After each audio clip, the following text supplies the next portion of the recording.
Style one of my absolute favorite power crowns, the Sharpay with curtain bangs. First order of business, actually prepping my hair so it's really ready to really be styled. Girl. Spam and I both need to get our hair brushed because when you want to do something like a really high style, I really recommend making sure your bio hair is prepped if you have any, because this is going to make sure that the wig itself is going to be fitting really comfortably on your head, because when you're putting the weight on the top, then it might want to slip and slide. So if your hair is prepped and ready with that wig grip, you'll be totally fine. My very favorite wig grip.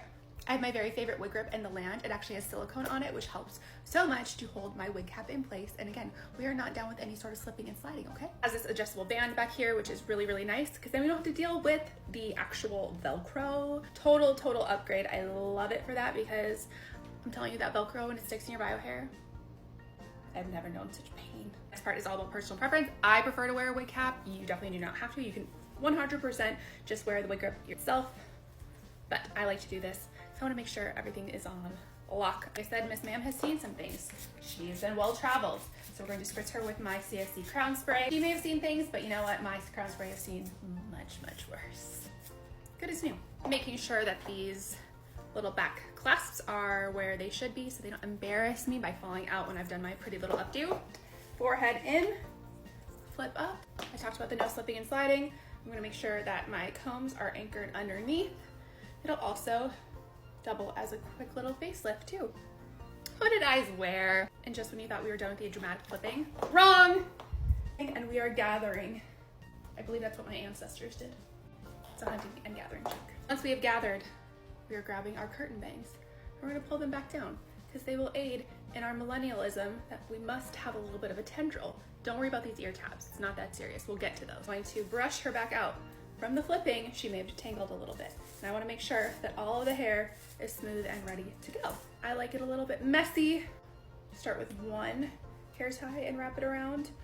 We're probably gonna go a messy bun route. We'll see how this is looking.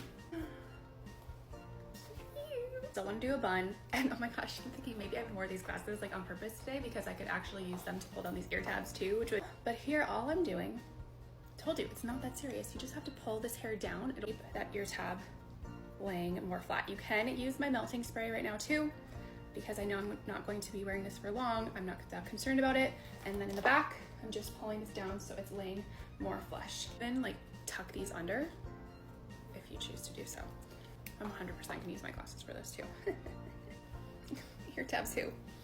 Okay, so cute. For the messy bun part, so easy, okay? Like I said, we're millennials here. We're pretty much used to doing these messy buns.